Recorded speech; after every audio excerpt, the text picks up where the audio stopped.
एक शिवलिंग बनाने के लिए हमको मात्र 2 मिनट लगते हैं। रसात परतरम लिंगम ना भूतो ना भविष्यति। इससे श्रेष्ठ शिवलिंग ना तो संसार में हुआ है ना हो सकता। पारस शिवलिंग दर्शन मात्र से ही मोक्ष का दाता है। किस किस समस्या के निराकरण के लिए घर में जो है पारस शिवलिंग रखना चाहिए या पूजा करनी चाहिए? एक हमारे परिचित थे, उनकी गली में था, तो रास्ते में एक्सीडेंट हो गया। 4 बज रहे रात, 4 बजे उनने फोन लगाया।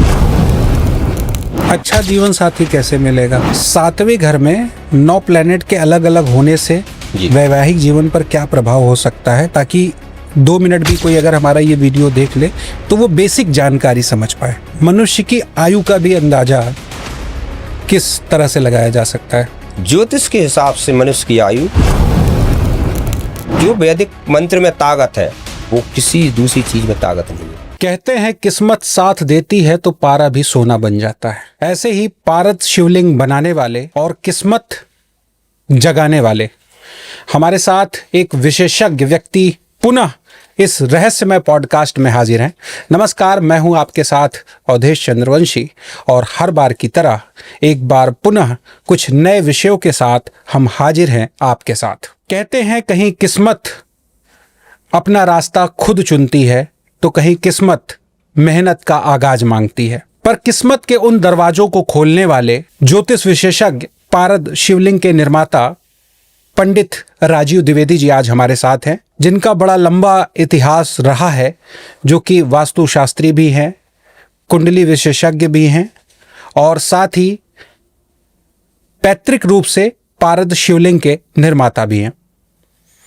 आज हम उनसे बहुत कुछ नया जानेंगे, नया समझेंगे कि कुंडली में ऐसे कौन से ग्रह नक्षत्र होते हैं जो एक जैसे होने पर भी अलग अलग प्रभाव छोड़ते हैं। साथ ही पारा, जिसे हम छू भी नहीं सकते, उसे वह किस तरह से मूर्त स्वरूप दे करके शिवलिंग का निर्माण करते हैं। बहुत बहुत धन्यवाद, पुनः आपका स्वागत, अभिनंदन। नमस्कार जी। हालांकि एक बार पुनः आप हमारे चैनल पर पारद शिवलिंग के बारे में, उसकी विशेषताओं के बारे में बता चुके हैं जी, लेकिन फिलहाल ये हमारा आपके साथ एक पॉडकास्ट, फुल पॉडकास्ट होगा, तो हम चाहेंगे कि सबसे पहले आप अपने बारे में हमें बताएं। मैं पंडित राजीव द्विवेदी मूल रूप से पारस शिवलिंग का निर्माण करता हूँ जी। और ये सिद्धि मुझे मेरे पिताजी से प्राप्त हुई है। मेरे पिताजी करा करते थे शिवलिंग का निर्माण एवं ज्योतिष का भी जो है उन्हीं से मुझको प्राप्त हुई है विद्या। जी। विशेषतः जैसे मैं देखता हूँ कि आपके अगर घर के आसपास भी चले जाएं और कह दें कि पारस शिवलिंग निर्माण करने वाले आचार्य जी कहाँ रहते हैं, तो पूरा मोहल्ला आपको जानता है जी, उस नाम से। एक अलग तरह की विशेषता है। सबसे पहले तो हम ये जानेंगे कि इस पारद शिवलिंग घर में रखने से क्या क्या फायदे होते हैं। पारस शिवलिंग जिस घर में है उस घर में साक्षात उमा महेश्वर विराजमान रहते हैं। पारस शिवलिंग का तो यहाँ तक लिखा है, रसात परतरम लिंगम ना भूतो ना भविष्यति। इससे श्रेष्ठ शिवलिंग ना तो संसार में हुआ है ना हो सकता है। ये ग्रंथों में लिखे हैं। कई सनातन के महत्वपूर्ण ग्रंथों में इसका महत्व को पढ़ा जा सकता है। जैसे रुद्र संहिता के अनुसार बाणासुर एवं रावण जैसे शिव भक्तों ने अपनी इच्छित अभिलाषाओं को पूर्ण करने के लिए पारस शिवलिंग की पूजन से प्राप्त किया है और लंका को स्वर्णमय बनाकर विश्व को चकित कर दिया है। ऐसी अद्भुत पारस शिवलिंग की महिमा है। पारस शिवलिंग दर्शन मात्र से ही मोक्ष का दाता है। जिस पूजन गृह में पारस शिवलिंग के रहने से सोयस, रोजगार में सफलता, मान सम्मान, पद प्रतिष्ठा, लक्ष्मी का निरंतर आगमन, इसको संस्कृत में रसलिंग कहते हैं। अच्छा जी। पारे का इतना महत्व क्यों है हमारे अध्यात्म में? पारा क्या है कि ये सकारात्मक ऊर्जा को अपनी ओर खींचता है और नकारात्मक ऊर्जा को बाहर करता है। जिस स्थान पर पारा रखा हो उस स्थान से 2 किलोमीटर तक का वातावरण शुद्धमय हो जाता है। अच्छा, पारे को अगर हम देखें आचार्य जी तो हम छू भी नहीं सकते हैं, या पारे को हम टच करते, जितना कहते हैं टच करते जाओ वो खिसकता जाता है जी।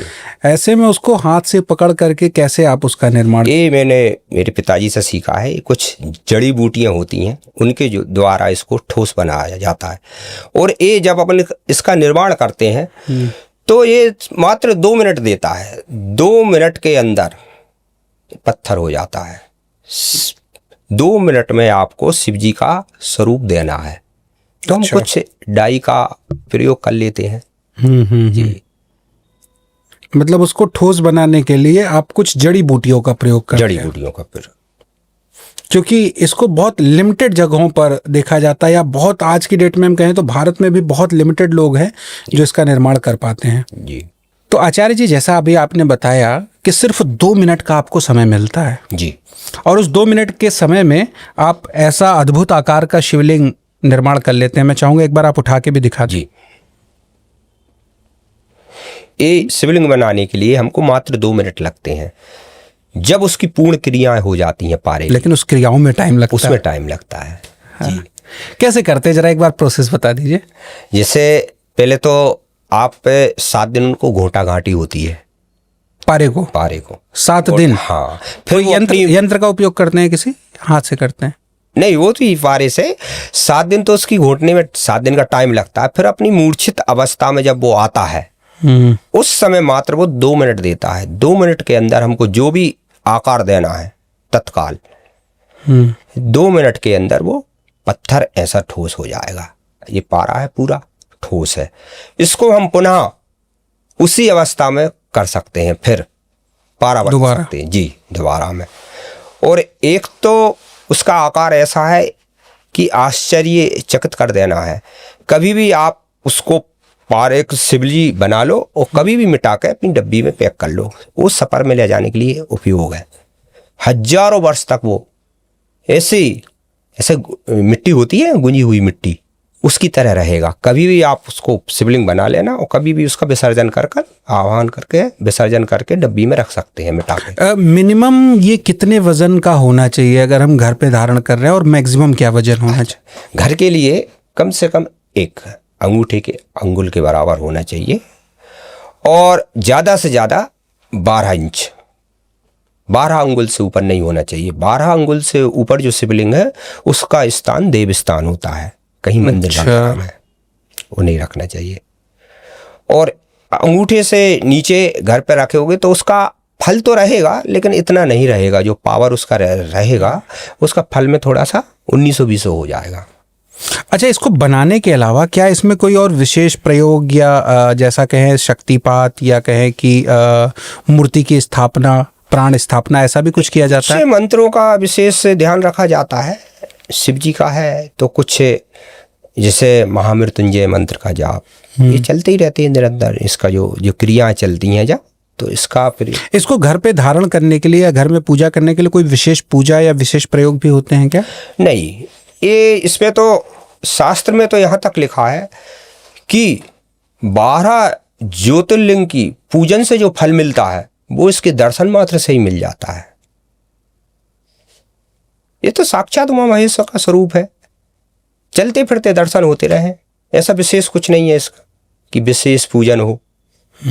और विशेष ऐसा कोई त्योहार है, शिवरात्रि है या आपका शिव चतुर्थी है, उस दिन आप चाहें तो दूध दही से शक्कर से अभिषेक कर सकते हैं, और अच्छा है। नहीं तो चलते फिरते दर्शन हो वो पर्याप्त है। किस किस समस्या के निराकरण के लिए घर में जो है पारस शिवलिंग रखना चाहिए या पूजा करनी चाहिए? जिसके यहाँ जैसे कोई मांगलिक कार्य नहीं हो रहा हो तो गारंटी 15 दिन के अंदर अपना फल दिखाएगा। जैसे कोई आर्थिक स्थिति कमजोर हो, जैसे बोला मैंने अभी, लक्ष्मी का निरंतर आगमन होता रहता है जहाँ पारस शिवलिंग है वहाँ। स्वास्थ्य संबंधित पारस शिवलिंग है तो उस व्यक्ति के घर में कभी अनहोनी नहीं होगी, कभी कोई आदमी अस्वस्थ नहीं रहेगा। कोई भी व्यक्ति उस घर में अस्वस्थ नहीं रहेगा जिस घर में पारस शिवलिंग है। और कोई कहीं से भी कष्ट नहीं होगा उसको। और इसका गुरिया बनता है, उसका तो ये तक लिखा है कि गले में धारण है उसके, तो कभी अकाल मृत्यु कभी नहीं हो सकती उसकी। और ये पारस शिवलिंग है तो उस व्यक्ति की भी घर पे जिसके पारस शिवलिंग है उसकी अकाल मृत्यु नहीं होगी। बहुत से लोग सफर में शिवलिंग को नहीं ले जा पाते तो उसका मनिया जो होता है गुरिया उसको धारण करते हैं, उससे सफर में जाते हैं लोग। तो कभी ऐसा बहुत कुछ सुनने में तो आया है। एक हमारे परिचित थे, उनके गले में था, तो रास्ते में एक्सीडेंट हो गया। 4 बज रहे थे रात के, 4 बजे उनने फ़ोन लगाया, फ़ोन आया, किसका उठाया, वहीं से उनने बोला, आबकारी विभाग में डीओ थे वो चंदसुरिया जी, वहीं से उनने बोला, गुरुदेव साक्षात मैं ये रोड पे खड़ा हूँ और मेरी जो गाड़ी है 5 पलटी मार के खाई में पड़ी है। इसकी ये वो रखते थे वो वाला पारा, मूर्छित और कीलिक दोनों, वो कभी भी बना लो कभी भी मिटा लो, वो वाला पारा रखते थे। वो डब्बी वो हमेशा जेब में रखते थे और एक गुड़िया धारण करते थे। तो उन्होंने बताया कि इसका चमत्कार आज मुझको देखने को मिला। देखो साक्षात गाड़ी मेरी खाई में पड़ी है और मैं यहाँ सुरक्षित हूँ, निकल के अभी आया हूँ ऊपर। तो आचार्य जी, किसी व्यक्ति को अगर आपसे पारस शिवलिंग लेना है तो क्या उसके लिए अलग अलग वो भी है कि कितने वजन का, अगर कोई समस्या है तो क्या होना चाहिए, कब होना चाहिए, कब उसको धारण करना चाहिए, कब उसको अपने घर में स्थापना करना चाहिए, ऐसा कोई विशेष समय प्रयोग भी है क्या? नहीं, इसका विशेष समय नहीं है। हम जब इसका निर्माण करते हैं उस समय हम विशेष मुहूर्त का अच्छा ध्यान रखते हैं जी जी, उसी में करते हैं। इसके बाद वजन का ऐसा है कि आप 1 अंगुल से लेके 12 अंगुल के बीच का कोई सा भी धारण रख सकते हैं, फल सबका एक ही सा रहेगा। तो आचार्य जी, अगर किसी व्यक्ति को आपसे गाइडेंस लेना हो या पारस शिवलिंग का निर्माण करवाना हो तो वो आपसे कहाँ और कैसे मुलाकात कर सकता है? अधिकतर तो बाहर ही रहना ज़्यादा रहता है जी, लेकिन वैसे हम शीतल दास की बगिया है, बड़ा तालाब, कमला पार्क, भोपाल मध्य प्रदेश, वहाँ पर 4 बजे से शाम 7 बजे के बीच में मिलते हैं। प्रतिदिन मिलते हैं, कोई विशेष दिन रहता है? अभी विशेष दिन तो वैसे शनिवार मंगलवार है जी। वैसे कुछ भक्त लोग वहाँ आते हैं तो कोशिश तो करते हैं प्रतिदिन मिले। कुंडली पर भी परामर्श लोगों को देते हैं, तो कुंडली का ज्ञान आपने कहाँ से अर्जन किया था? ये मैंने मेरे पिताजी से सीखा है, उन्हीं ने बताया। कुंडली में देखिए कहते हैं कि औसतन लगभग 2 घंटे तक एक जैसे ग्रह रहते हैं जी, लेकिन फिर भी 2 घंटे में कई बच्चे जन्म लेते हैं जी, और उन सभी का जीवन चक्र, लाइफ स्टाइल अलग अलग होता है। हाँ। तो ऐसे में कैसे चेक करते हैं फिर आप? जैसे आप जुड़वा बच्चों का ले लें, लग्न चक्र जो होता है वो 2 घंटे में बदल जाता है।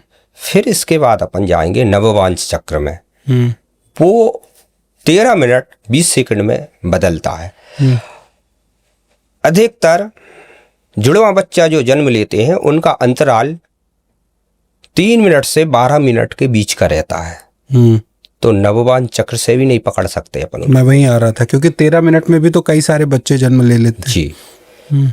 तो फिर हमको उसका सूक्ष्म नववांश चक्र बनाना होगा, वो 1 मिनट में चेंज होता है। वहाँ जाकर हम उसकी कुंडली को बारीकी से देख पाएंगे। ये प्रोसेस होता जी। है। एक बच्चा हमारे एक कुंडली आई वो हमने बनाई, उसमें एक बच्चा बीमार से ग्रस्त है, पोलियो है उसको, और दूसरा सरकारी नौकरी कर रहा है, ऑफिसर है। सिर्फ 1 मिनट में इतना अंतर 1 आ गया। मिनट में इतना अंतर आ गया। तो वो चीज उसकी कुंडली में दिख भी रही है। दिख रही।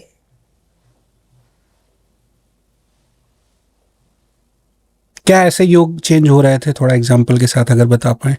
सूक्ष्म नववांश चक्र के अंदर गए, वहां जाकर देखा उसका, तो उसमें उसकी जो सूक्ष्म दशा पे आए हम ना, तो उसमें उसकी राहु की दशा बतला रहा था उस समय, जिस बच्चे को पोलियो हुआ है। अच्छा, जबकि उसके बड़े भाई उसमें नहीं था। नहीं था उसके में। तो राहु की दशा इसके में है और सेकंड वाले में नहीं है, सिर्फ 1 मिनट से इतना अंतर आ गया। जी, लेकिन इस सूक्ष्म दशा के अंदर प्राण दशा में जाओगे जब जाके ये चीज पकड़ पाएंगे हम। अच्छा जी 2 लोग अगर एक ही टाइम पे पैदा हुए हैं, जी, भले अलग अलग जगह पे हो, अलग अलग स्थान पे हो, अलग अलग परिवार में हो, लेकिन दोनों का धन योग भी हम देखें तो अलग अलग होगा। तो ये धन योग के लिए तो दूसरे भाव का स्वामी 11वें भाव पे बैठा हो और 11वें भाव का स्वामी दूसरे भाव पे हो, वो किसी की भी कुंडली में हो, उसका महाधन योग बनेगा उसकी कुंडली में। और अगर ये दोनों चीज नहीं हो तो क्या वो कभी धनवान नहीं हो सकता? नहीं, उसके लिए कुछ उपाय। धन के योग के बस यही 2 प्रबल संकेत हैं। जी, इसके अलावा और कोई प्रबल नहीं, इसके अलावा राजयोग है, गजकेसरी योग है, बहुत से योग बनते हैं, वो उस दूसरे नजरिए से देखा जाएगा। अच्छा जी, क्या कुछ ऐसे उपाय भी होते हैं जो लोगों को धन दे सकें या अमीर बना सकें? जी है उपाय। एक चांदी की कटोरी बाजार से लें, उसमें थोड़ा केसर मिलाएं और गंगा जल दोनों को मिक्स कर लें और तिलक करें। ऐसा रोज करें और गुरुवार के दिन से ये प्रारंभ करें। देखें आप, धन की बरसात होने लगेगी धीरे धीरे, क्योंकि चांदी का मतलब चंद्र और केसर का मतलब गुरु।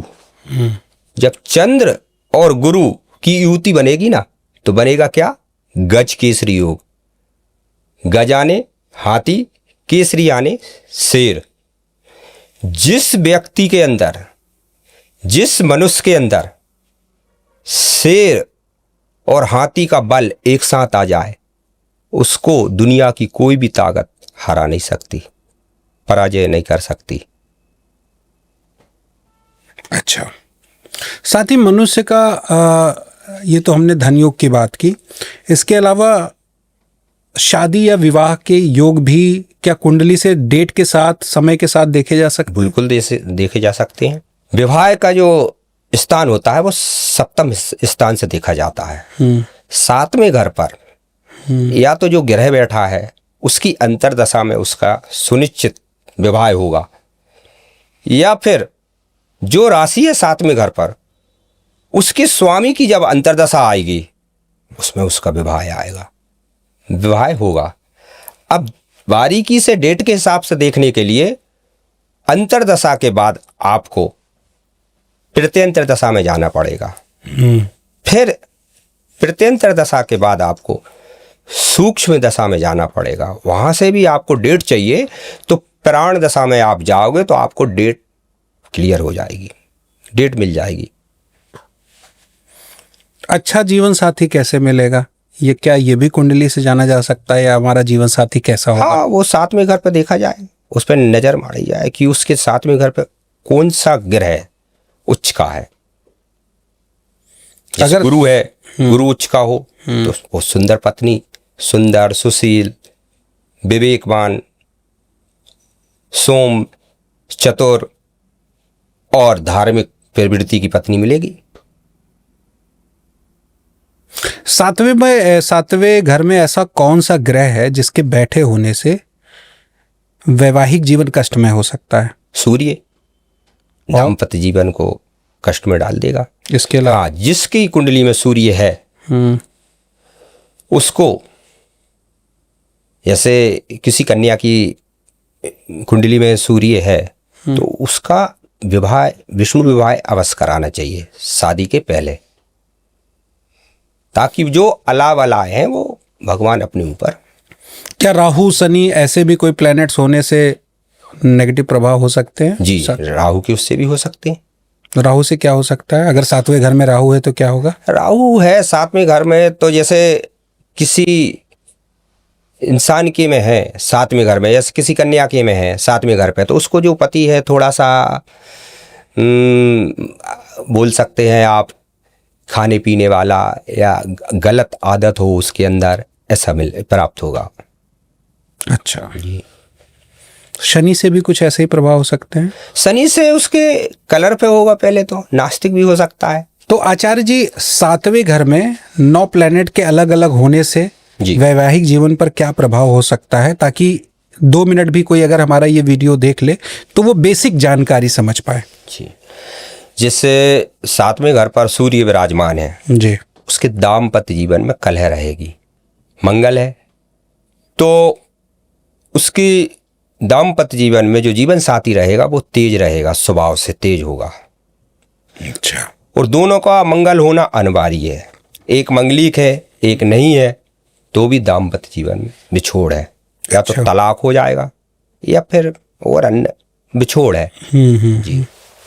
इसके अलावा राहु बैठा है तो दाम्पत्य जीवन में फिर भी कष्टकारक है। अच्छा जी, मतलब राहु भी 7वें घर में अच्छा नहीं है? अच्छा नहीं होता। गुरु है और उच्च का है तो फिर तो कोई बात ही नहीं है, अच्छा रहेगा। अच्छा रहेगा। बुध है? बुध है तो बुध बुद्धिमान, विवेकमान रहेगा। अच्छी पति या पत्नी मिलेगी अगर? जी, अच्छा पति है तो बुद्धिमान रहेगा, विवेकी रहेगा। पत्नी है बुद्धिमान रहेगी, विवेकी रहेगी। चंद्र के होने से? चंद्र से सुंदरता बढ़ेगी। भगवान राम से कल्पना कर सकते हैं आप, मोहिनी सूरत रहेगी, मन की साफ रहेगी। मतलब 7वें में चंद्र अच्छा माना गया? बहुत अच्छा माना गया। चंद्र है तो आंख बीच के कह देंगे कि ये बहुत ही सुंदरता पे विशेष तौर, बहुत ही सुंदर है। केतु के होने से? केतु के होने से वही जो थोड़ा सा गड़बड़ ही रहेगा, थोड़ी खूबसूरती में भी कम हो सकती है, या कम हो सकता है? कम ही होगी और हो सकता है। जी। इसके अलावा जो अन्य कुछ छाया ग्रह होते हैं जैसे प्लूटो, नेपच्यून, इनके भी होने से कोई प्रभाव पड़ता है क्या? नहीं, ऐसा कुछ नहीं है, इनके होने से कोई प्रभाव नहीं होता। वो फिर उनकी ग्रहों की स्थिति देखी जाती है। जैसे कि ग्रह के जो ग्रह कितने अंश देखा जाता है। जैसे ग्रह 12 अंश से लेकर 22 अंश का जो ग्रह होता है वो प्रबल होता है, उसको जवान कहते हैं। और जो 22 अंश से ऊपर है वो वृद्ध में गिनती आएगी, और जो 12 से नीचे है तो वो नाबालक में होगा। तो जो ग्रह सही काम जो करता है ना, वो करता है 12 से 22 अंश। अच्छा जी। साथ ही हमने जन्म का पूछा, विवाह का पूछा जी। इसके अलावा मनुष्य की आयु का भी अंदाजा किस तरह से लगाया जा सकता है? ज्योतिष के हिसाब से मनुष्य की आयु 120 वर्ष होती है। ठीक है। और ग्रहों की आयु भी 120 वर्ष होती है। जैसे कि उदाहरण के लिए सूर्य 6 वर्ष का, चंद्र 10 वर्ष का, मंगल 7 वर्ष का, राहु 18 वर्ष का, गुरु 16 वर्ष का, शनि 19 वर्ष का। ये सभी 9 ग्रहों का आप टोटल करोगे ना तो 120 वर्ष ही आएगा। मनुष्य की आयु ज्योतिष के हिसाब से 120 वर्ष है।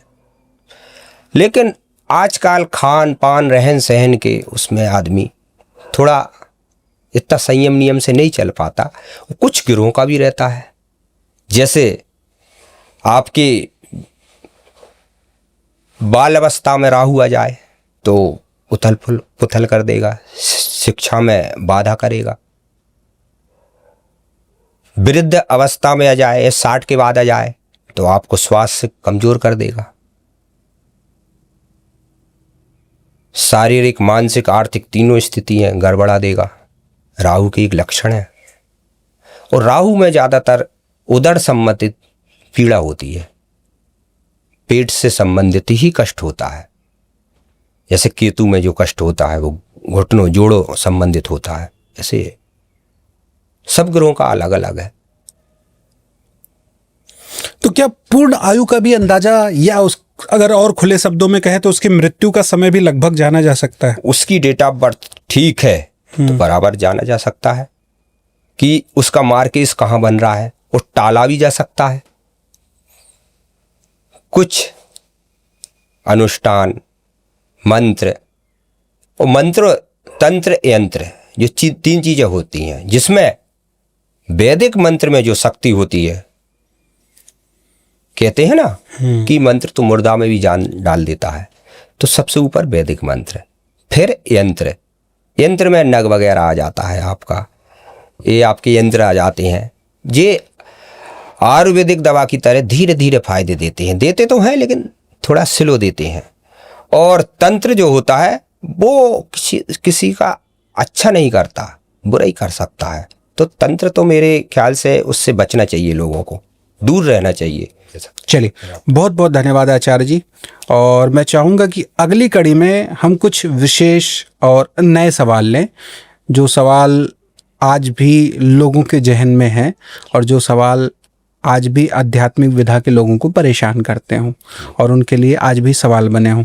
ऐसे सवालों के साथ अगली कड़ी में हम आपके साथ फिर होंगे हाजिर, नए विषयों पर फिर आपसे करेंगे चर्चा। तब तक के लिए बहुत बहुत आभार आपका। आपका भी बहुत बहुत धन्यवाद।